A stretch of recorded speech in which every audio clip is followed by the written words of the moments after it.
সালামু আলাইকুম। ইসলামী বিশ্ববিদ্যালয় থেকে পাশ করেছেন, সার্টিফিকেট তুলতে গিয়ে বিড়ম্বনায় পড়েননি এমন মানুষের সংখ্যা আমার মনে হয় খুব কমই আছেন। আজ আমি আপনাদেরকে দেখাবো কিভাবে যে কোনো ধরনের বিড়ম্বনা ছাড়াই আপনি কিভাবে সার্টিফিকেট তুলতে পারবেন। প্রথমে আপনারা প্রশাসনিক ভবন 1 নম্বর প্রশাসনিক ভবনের 3 তলায় যাবেন। ওখান থেকে কাউন্টারে বললে আপনি যদি শুধুমাত্র অনার্সের সার্টিফিকেট তোলেন তাহলে 4টা ফর্ম দেবে, আর যদি মাস্টার্সের তোলেন তাহলে 4টা দেবে আলাদা। এভাবে প্রথম 4টা ফর্মের মধ্যে প্রথম থাকে একটা হচ্ছে সাময়িক সনদের, আর একটা হচ্ছে রেজাল্ট প্রকাশের তারিখের জন্য, আরেকটা আছে মার্কশিটের জন্য, আরেকটা আছে নম্বরপত্রের জন্য। এই 4টা ফর্ম দেবে। এই 4টা ফর্ম নেওয়ার পরে আপনারা সোজা নিচে চলে আসবেন 110 নম্বর রুমে। ওইখান থেকে 4টা রসিদ নেবেন টাকা জমা দেওয়ার জন্য। আলাদা আলাদা 4টা রসিদ নেবেন।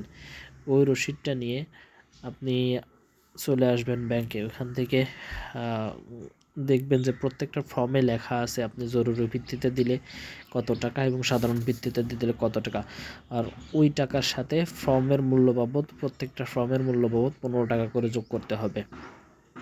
এরপর আপনি দেখবেন যে আপনার হলের কোনো টাকা বাকি আছে কিনা, হল টাকা পরিশোধ করবেন এবং আপনার ডিপার্টমেন্টের চেয়ারম্যান স্যারের সই নেওয়ার আগে কিছু টাকা জমা দেওয়া লাগে। এটা আপনার ডিপার্টমেন্ট থেকে খোঁজ নেবেন, দেখবেন কত টাকা জমা দেওয়া লাগে। সব টাকা জমা দেওয়া হয়ে গেলে আপনি চলে যাবেন আপনার ডিপার্টমেন্টের চেয়ারম্যান স্যারের সিগনেচার নেওয়ার জন্য। চেয়ারম্যান স্যারের সিগনেচার হয়ে গেলে আপনি চলে যাবেন হলে। হল থেকে প্রমোট স্যারের একটা সিগনেচার লাগে। প্রমোট স্যারের সিগনেচার শেষ হলে আপনারা চলে আসবেন সোজা প্রশাসনিক ভবনের 2 নম্বর বিল্ডিংয়ে। প্রশাসনিক যে নতুন বিল্ডিংটা হচ্ছে এটাকে বলা হয় 2 নম্বর বিল্ডিং। ওইখানে চলে যাবেন হচ্ছে 206 নম্বর রুমে। 206 নম্বর রুম থেকে ওইখান থেকে একটা ক্লিয়ারেন্স নেওয়া লাগে আপনার বিগত কোনো পরীক্ষার কোনো ফিস বা কোনো ভর্তি ফি কোনো কিছু বাকি আছে কিনা।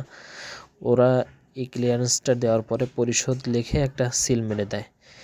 এরপরে আপনাদেরকে আসতে হবে প্রশাসনিক ভবনের প্রথম প্রশাসনিক যে ভবনটা ওইখানের 2 তলায় আসতে হবে 226 নম্বর রুমে। ওখান থেকে আরেকজন রেজিস্ট্রার স্যার আপনার বিগত কোনো পরিবহন ফি বা কোনো ফি বাকি আছে কিনা এটা দেখে আরেকটা পরিশোধের সিল মারে এবং তিনি স্বাক্ষর করে দিবেন। ব্যাস, এভাবেই শেষ হয়ে গেল আপনাদের যে ফর্মের সিগনেচার নেওয়ার যে দৌড়াদৌড়ি। এরপর আপনি 3 তলায় চলে যাবেন, গিয়ে কাউন্টারে ফর্মগুলো জমা দেবেন। কাউন্টারে আপনার ফর্মগুলো এন্ট্রি করার পরে আপনাকে আবার রসিদগুলো, ব্যাংকের যে রসিদগুলো এগুলো ফেরত দিবে। আপনি যদি নর্মালে এই টাকা জমা দেন তাহলে আপনার সময় নেবে 15 দিন এবং জরুরি ভিত্তিতে টাকা জমা দিলে আপনার সময় নেবে 5 দিন। তবে এরপর থেকেই খেলা শুরু। আপনি যদি তাদের কাছে এইভাবে করে রেখে দেন আর যদি খোঁজ খবর না নেন যে আপনার সার্টিফিকেটগুলো লেখা হয়েছে কিনা, তাহলে দেখবেন যে 15 দিন পরে এসে দেখবেন যে আপনার কাগজপত্র সব হারাই ফেলাইছে। আমার ক্ষেত্রেও ঠিক সেম অবস্থা হয়েছিল। তো আপনার আবেদন ফর্মের কি অবস্থা এটা জানার জন্য আপনি নিজে নিজেই খোঁজ নিতে হবে। আমি আবেদন জমা দেওয়ার পরবর্তী দিনেই চলে গিয়েছিলাম এখানে 327 নম্বর রুমে। কাউন্টার থেকে প্রথমে সকল ফর্মগুলো 327 নম্বর রুমে দেওয়া হয়। ওখান থেকে সার্টিফিকেটের জন্য আলাদা আলাদা যে কাগজ যে রুমে লেখা হবে ওই রুমে পাঠিয়ে দেওয়া হয়। তো এরপরে 326 নম্বর রুমে যাবেন, ওইখানে রেজাল্ট প্রকাশের যে সার্টিফিকেট ওটা লেখা হয়। ওখান থেকে 328 যে রুমে ওইখানে আপনার নম্বরপত্রের যে সার্টিফিকেট তা ওখান থেকে লেখা হয় এবং আপনার যে সাময়িক সনদ এটা লেখা হয় 329 নম্বর রুমে। আর সর্বশেষ 337 নম্বর রুমে আপনার যে একাডেমিক মার্কশিট এটা ওখান থেকে প্রিন্ট হয়। এরপরে ওরা আপনার হাতে দিয়ে দিতে পারে অথবা ওরা নিজেরাই সকল সই করে কাউন্টারে জমা দেবে। ওইখান থেকে আপনি একটা একটা করে কাগজ সংগ্রহ করবেন। ভালো হয় আপনি নিজে থেকে কাগজগুলো লেখায় নিলেন, না হলে আপনার আবেদনও হারাই যাওয়ার সম্ভাবনা আছে। আমার এভাবে ঘোরাঘুরি করে সার্টিফিকেট তুলতে সময় লেগেছিল 4 দিন। তো আপনাদের যদি এত সময় না থাকে তাহলে 15 দিন পরে এসে কাউন্টারে যে খাতাগুলো আছে ওখানে চেক করতে পারেন। যদি না হয় তাহলে আপনাদেরও এইভাবে ঘোরা লাগতে পারে।